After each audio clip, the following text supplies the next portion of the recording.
यासीन अली क़ाणड़ो वेठल हैदराबाद मुंहिंजूं हिते बनियूं आहिनि मकादो खणंदो आहियां ऐं ही मुंहिंजा मिटनि अज़ीज़नि जीअं ई इलेक्शन थी आहे इलेक्शन खां पोइ वक़्तन ब वक़्तन चोरियूं थींदियूं पियूं अचनि जंहिंमें चोर वाज़े ज़ाहिर आहिनि।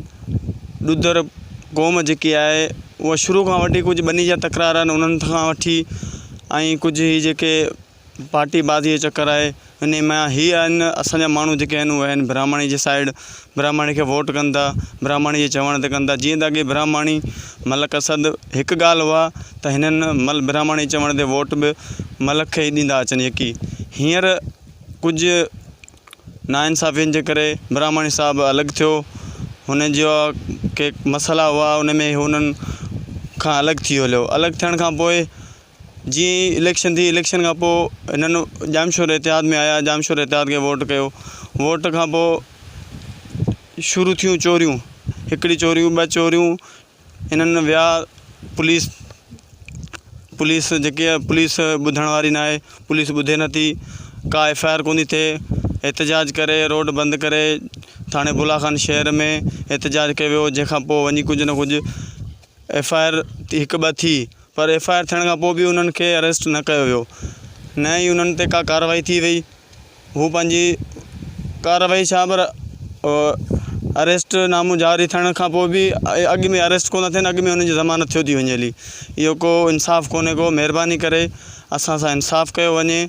असीं रिक्वेस्ट कंदासीं बिलावल भुट्टे साहब खे आसिफ अली ज़रदारी खे साईं मुराद अली शाह साहब खे ऐं जेके बि असांजा जामशोर एहतियात आहिनि महिरबानी करे असां सां साथ ॾियो जीअं अॻिते हली ईअं न थिए सुभाणे असां को अहिड़ो क़दम खणूं जंहिं तां के खून रेज़ियूं थी सघनि थियूं। इहे मसइला अहिड़ा आहिनि अॻियां हली हर कंहिंखे पंहिंजी इज़त प्यारी आहे सुभाणे ईअं न थिए को खून रेज़ी थिए। महिरबानी करे इन लाइ असीं अपील कयूं था मलक साहब खे बि असीं जीअं मलक साहब ॾे विया बि हुआसीं उते हुनजे तॾहिं ते असीं मेड़ करे उते वियासीं साईं जिन खे अपील कईसीं महिरबानी करे असां सां ही नाइंसाफ़ियूं बंदि कयो।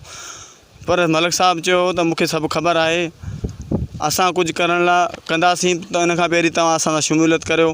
शमूलियत कीअं केरु कंदो ईअं नाइंसाफ़ी करे ॾाढा ई ज़बरदस्ती सां केरु न कंदो।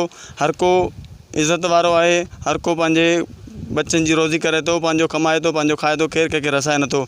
जेके बुनियादी सहूलियतूं आहिनि उहे बि तव्हां ॾेई त अञा कोन सघिया न ई करचात वारनि खे न ई कोहिस्तान जी पूरी आवाम खे। सो महिरबानी करे साईं जिन खे अपील था कयूं मोज़िज़ माण्हू आहियो महिरबानी करे ही नाइंसाफ़ियूं बंदि कयूं वञनि। असीं तव्हां खां बार बार इहा रिक्वेस्ट करियूं पिया सुभाणे को मसइलो थियो को अहिड़ा वधंदी थी जीअं भाऊ वारनि कुझु चयो त असां हथियार खणण ते असांखे मजबूर न कयो। अगरि इहा वाक़ई ॻाल्हि सच थिए थी त पोइ इन जा ज़िम्मेवार बि तव्हां ई हूंदो। सामान असांजो तक़रीबन 50-60 लख खां मथे टुपी वियो आहे। जीअं हींअर मुंहिंजो ख़ाली आऊं त राम हैदराबाद में मुंहिंजियूं बनियूं हिते आहिनि मुंहिंजो बि 1.5 लख पौणा 2 लख जो सामान पहिरीं खयो वियो उन खां पोइ 3-4 लख रुपए जो समर इन्वर्टर ऐं खणिया अथनि मुंहिंजा ख़ाली। इन खां अलावा मुंहिंजे जीअं माइटनि जा आहिनि काफ़ी सारो सामान आहे 50-60 लख खां मथे अमाउंट थी वेंदो हुन जो। सो ग़रीब माण्हू आहिनि बच्चनि जी रोज़ी कनि था हाणे सामान हिकिड़ो खॼो थो वञे हलियो त हू फसल खे पाणी किथां ॾींदा। तव्हां ॾिसो केतिरी महांगाई आहे भाण ॿिज महांगा आहिनि फसलनि जा रेट आहिनि कोन के ही वाहिद ज़रियो हिते आहे ई फसल ज़रिए आमदन आहे हिते माण्हुनि वटि ॿियो को अहिड़ो ज़रिए आमदन बि कोन्हे को। हीअ सामान खयो वञनि हलिया 2-3 ॾींहं 8-10 ॾींहं पाणी बंदि थियो वञे हलियो किथां पिनी सिनी अची वीचारा पंहिंजो हणनि था वरी उहो खयो था वञनि। हाणे आख़िर किथां था हणंदा सामान न हणंदा त हीअ पाणी बनियूं सुकी वेंदियूं गैराबाद थी वेंदियूं।